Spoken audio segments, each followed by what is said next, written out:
A lot has gone down over the past few episodes, but with Mao going back and returning to her old work or her old workplace, I guess, is this the opportunity and the time for things to slow down for her?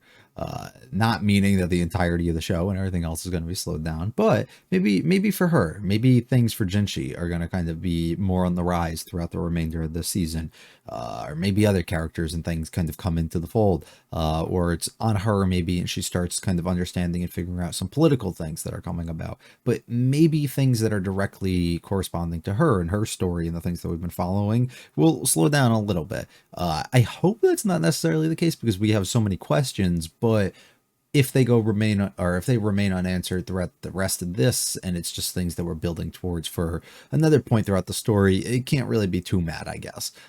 So I guess we'll end up seeing who else is really so important here as we are trying to give birth in a way to the new prince.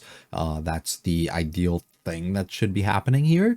And on the other end of things, we also have one of the girls, one of Mao sisters here, ends up getting bought out from what it seems like. So who and what their reasons are and who the person involved is and all of that, I don't know. But I'm interested for us to kind of develop through that a little bit and see what they kind of got in store for us here. If you like it all, hit the like and subscribe to me lots. Maybe feel free to stick around for the discussion, leave any comments with this specific series. This is a Toho animation show. To avoid being blocked and everything, we're just going to keep the anime audio muted throughout this reaction. And if you still want to watch it with audio, you got the option. Check the link in the description and you can go ahead and watch it with that. If not, and you just want to sit throughout this, you can do that as well. Let's get going though with episode 21.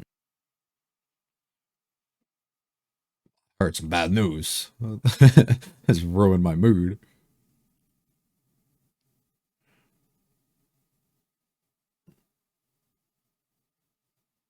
Hmm.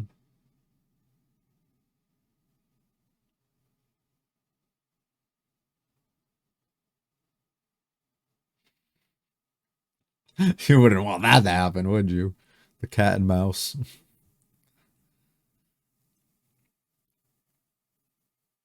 Yeah, make him do his job. You come back and you're bossing everyone around. Unbelievable.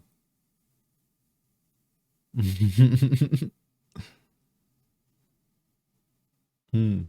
It's like you worked for something.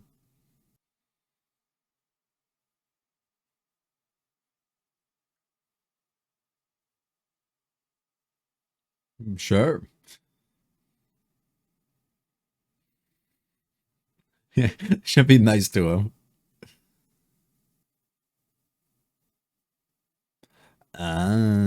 Had to find something else. Yep. Gotcha. Through things that are no fault of their own either. Yeah.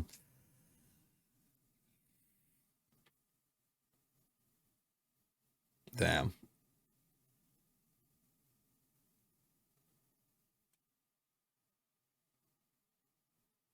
Sorry, brother.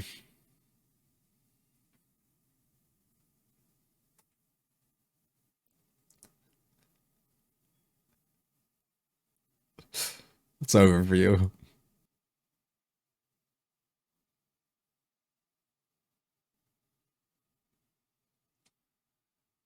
Ah.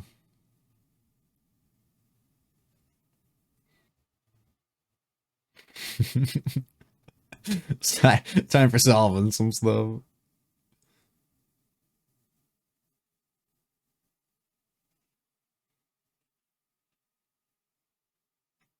Hmm. That thing be tearing easily.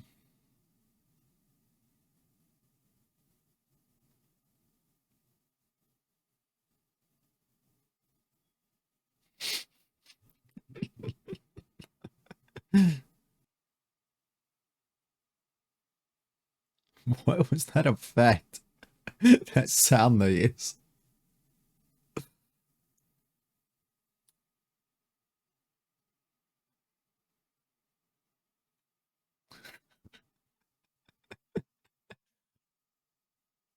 Sure.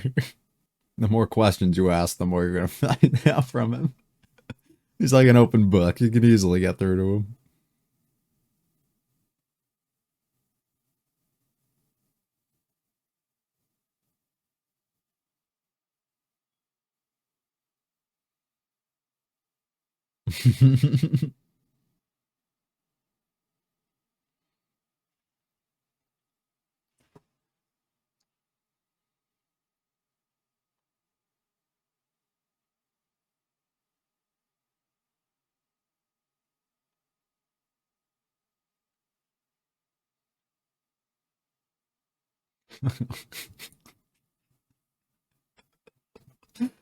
Just tell him. Just tell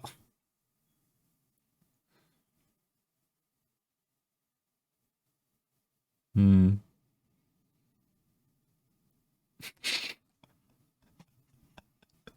His reactions.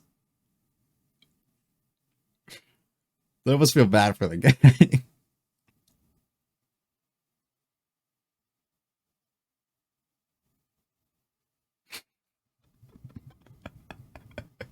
From her current contract than what she just got. Hmm. You can't be losing his.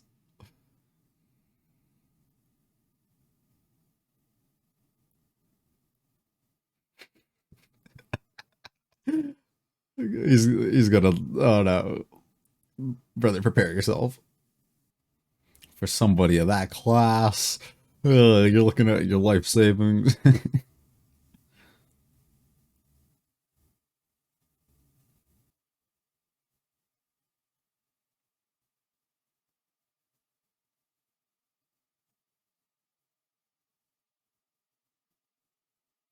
Hmm.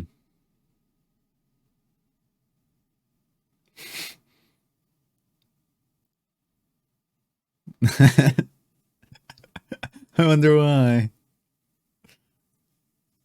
Hmm. Neither's great.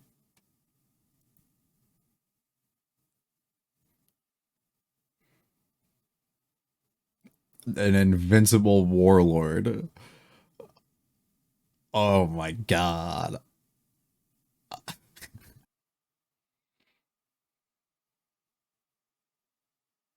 Mm-hmm.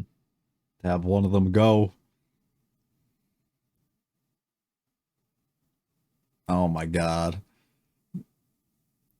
I wouldn't want to see her go.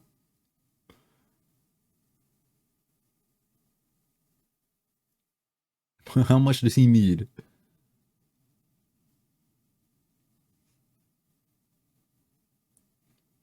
Hey, the heart wants what it wants. Well, he's a good guy. You might be the perfect candidate for us. We might have to work together. Yeah.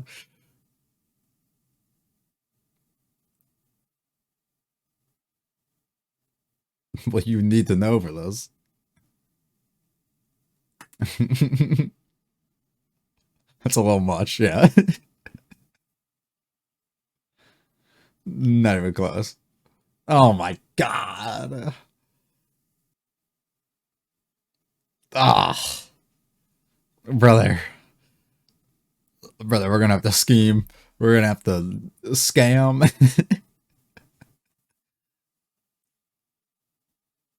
Hmm.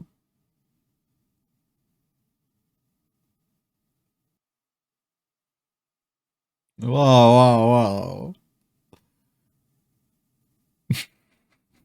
Maybe. I'll see if you're in contention. These guys on the outside are. Oh no. Someone's gonna walk in for sure.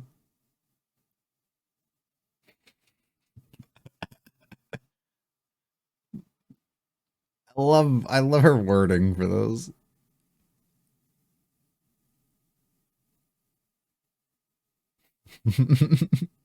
What is oh no. Incoming disaster.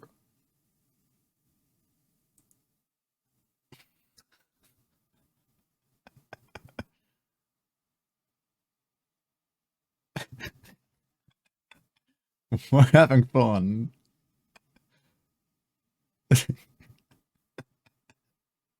Would you like to participate?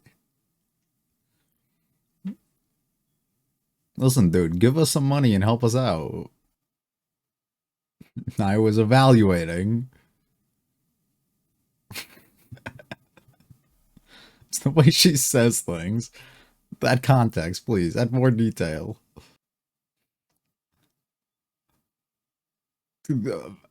Yeah, please, Memo. Memo. You made me scratch the surface about what it's about.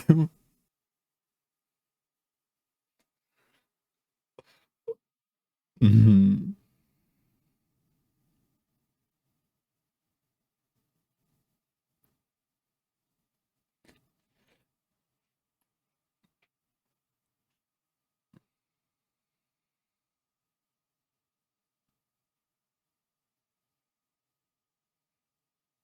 Oh no, we're gonna get the Gentry strip moment. It's coming. I feel it.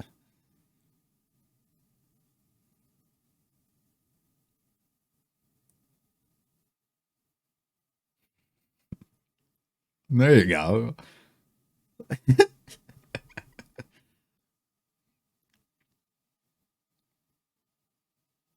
Well, he also wants to know if he has to work more, you know?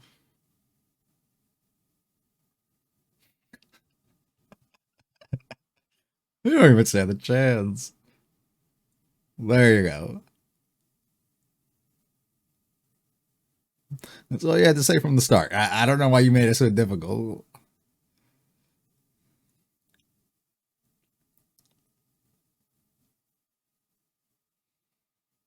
Yeah, you're kind of just stuck, brother. Because you can go declare your love, but it doesn't really do much in this situation. Also, we don't know if she was the one. She probably isn't. Are you gonna help us out? Hmm. No, this is good. This is good. I know you're embarrassed, but it's good.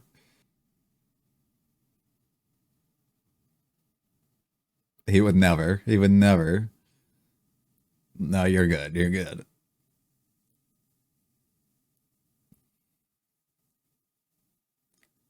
But what is in it for us? What do you get?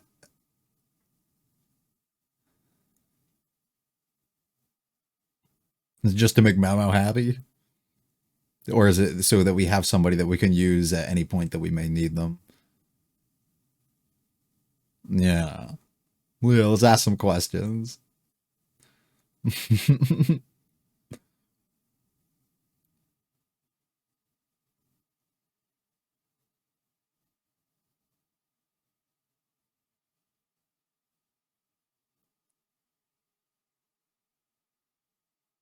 Hmm.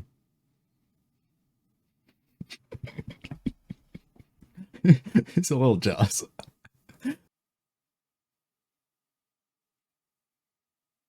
Hmm.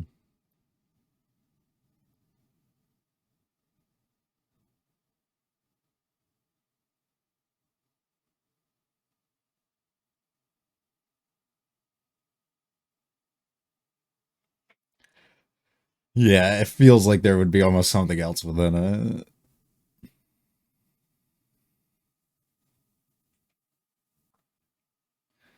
I'm assuming this is all for his grand plan of whatever it might be.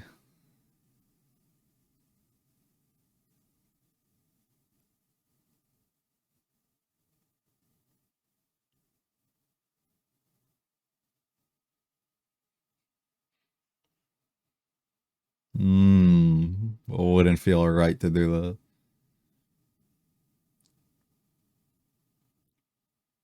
What if you just worked for it though? You know, I respect it, but like, what if you just worked for it?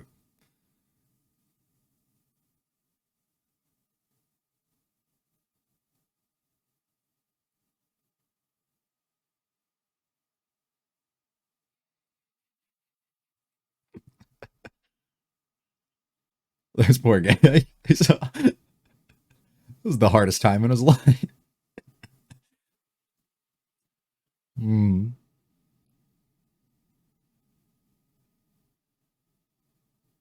That was your opportunity.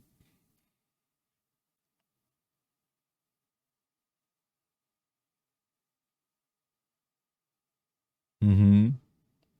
Hey, I respect them. He said, "I'm not even gonna go try and just buy her out. I'm gonna see what she want to do."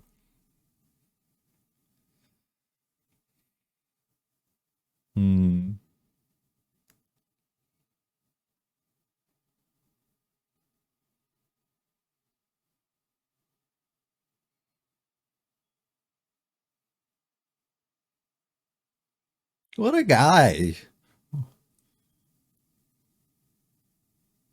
Hmm.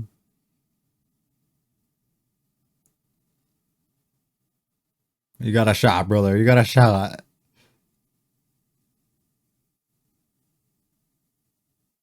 Hmm.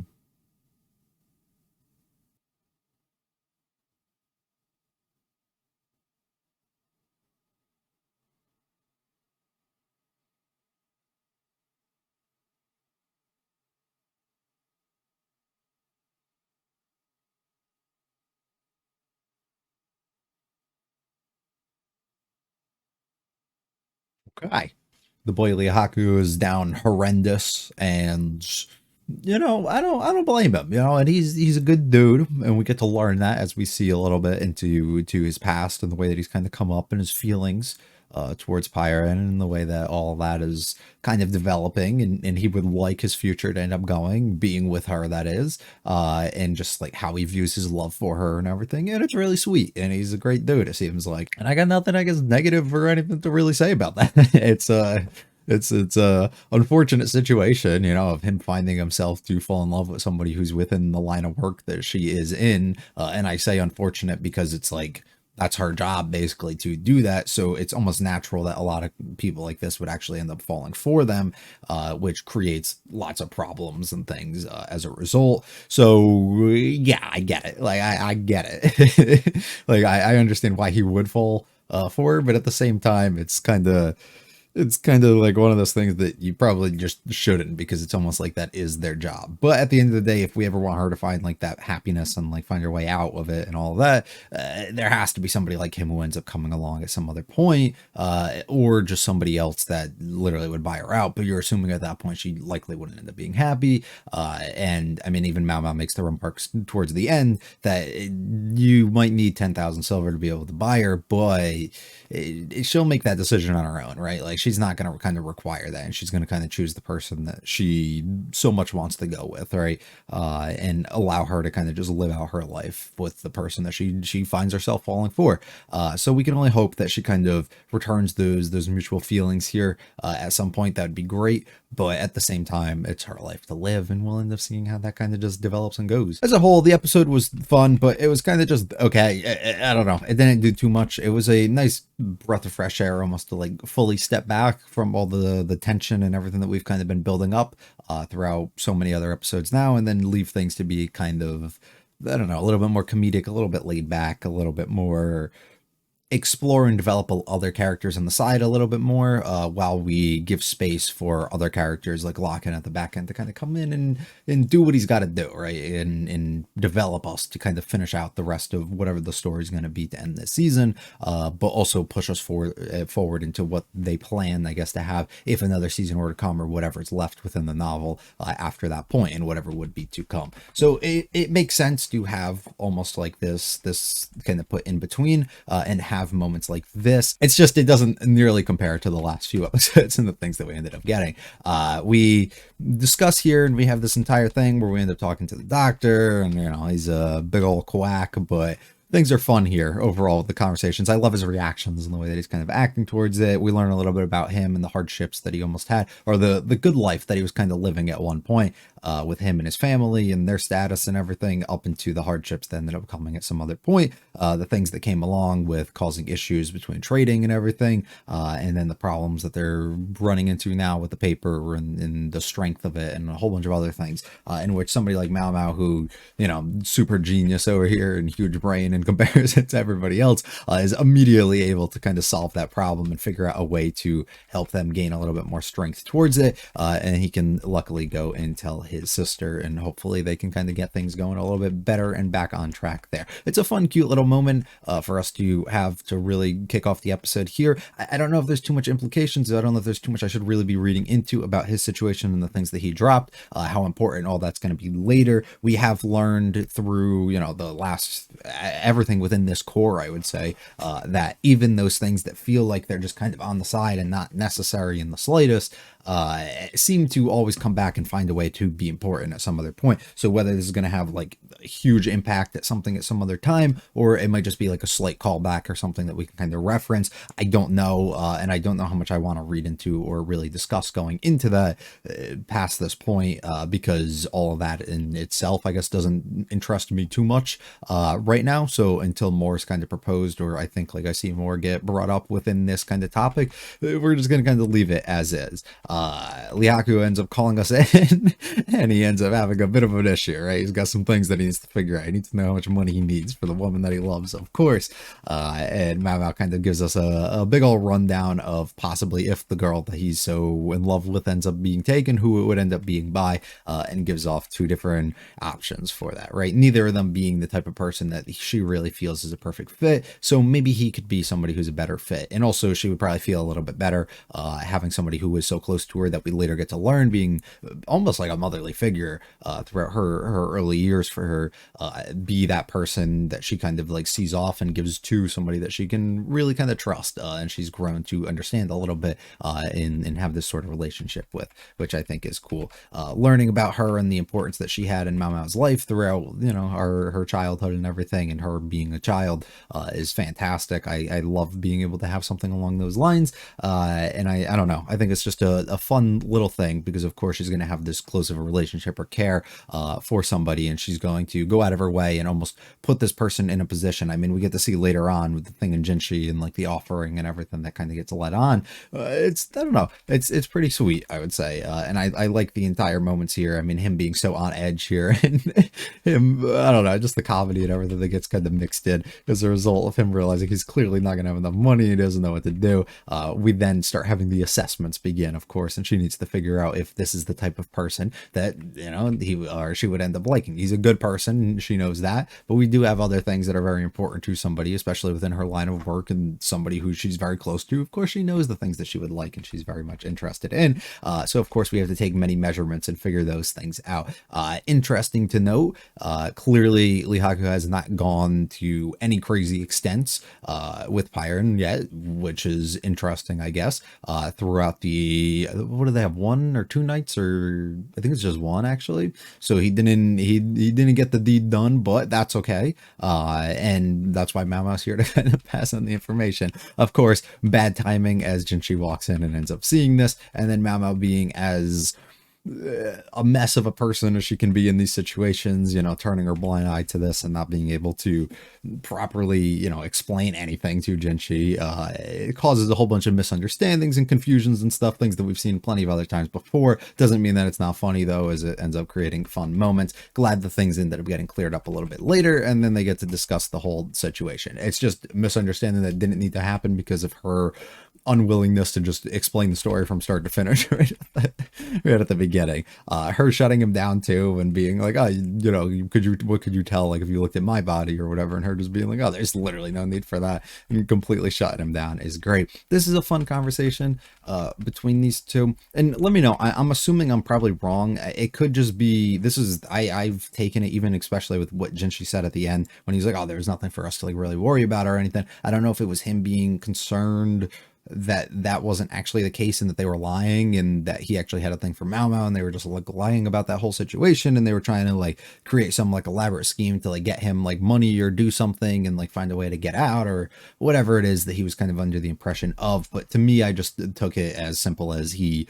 wanted to do this thing that was so helpful to the person that he cares about so much, and he would assume that it actually, you know, helping them out and making Mao Mao feel a little bit more ease about where her sister's going and, you know, the type of person that she's with and everything, would also allow her to look a little bit more favorably towards Jinshi, and he would feel better about himself and their relationship going forward a little bit there. The conversation though is great here, being able to see Lihaku not be so okay with the idea of taking somebody else's money and being able to do this, and wanting to almost earn it himself or feel like he needs to actually earn it. And he just, it's like a pride thing, not being able to get past this, feeling like something that the most important thing to you, the thing that you care about the most, is given to you almost by somebody else, and not something that you like actually accomplished or gained on your own, which of course is going to make you feel really bad. And it's going to be kind of this thing that's like hung over your head for the rest of your life almost. And he's a little bit cautious of that, and he doesn't really have too much interest in that. Plus the concern coming on his part, rightfully so, of what exactly it is that Jinshi's trying to use him for here, because it seems like it's a lot for him to kind of give up in order for something so little, or to almost receive nothing back, and it doesn't really make any sense. So Jinshi, of course, wanting to use him as somebody who is such a commanding leader almost, and somebody who has risen through the ranks and so promising and could be so useful for a variety of other things throughout the future, and who knows whatever plan or things that he may need to set in motion, and having somebody like Lehak could be able to back him at any given moment because he knows that he kind of holds something over him, would be a great plus for him. So it's honestly a good trade for either side, and for them to properly make. But due to the I guess standpoint, the pride standpoint that we're taken by Lihaku here, and not being able to properly push himself past and do this, it makes plenty of sense why he would decline and not want to be a part of this. We get a really sweet moment here where he kind of just talks about all the things that he will do and how much he actually does care for her, and how he would actually want her just to like fall for him and the way that he is, and he'll be able to build towards that, ultimately getting her. Mema ends up learning in the moment too, though, through a message that she ended up receiving, that she's not actually going anywhere, and there's just rumors and things kind of swirling at this moment, so there's nothing for them to really be too worried about, and kind of spills us at the last minute that she actually would just kind of go with the person that she would want, and it wouldn't actually need all that money for us to have to worry about that. But it appears Lakan is planning something else with some sort of blue rose that they talked about. What that could be, what that could mean, I don't know. I'm not even going to speculate. We're just going to let it kind of play out, and I'm assuming that's the big climax that we're going to kind of go through to conclude the season. Whatever it is that his overall plans and intentions and things kind of get revealed, I think this would be a great time for them to go out of their way and reveal a lot of the stuff that we've been questioning, real specifics about the situation with Mao Mao and her mom, real conversation possibly in meeting between the two to actually happen, possible intentions that are actually behind him as a person, and what it is that he kind of wants and what he's trying to do. I think that there's a lot that we can build towards and really get into going for the last 2 or 3 episodes, so I'm excited to see how they kind of decide to ending it off and building on that. Also, in things like flower language and stuff that they kind of have, certain things mean different things, so whatever the meanings and stuff for that could be, could indicate what exactly it is that he's trying to do. But to avoid kind of speculation of spoilers and things for myself, I'm just going to kind of let that be, and we'll see if they kind of actually go into and explore and talk about that at some other point. That's going to be all for me. Hopefully you guys enjoyed. If you liked it all, like and subscribe to me. Feel free to check out the videos, the channel, and the comments of this series. I'll be back for 22 next week, so have a good one. Peace.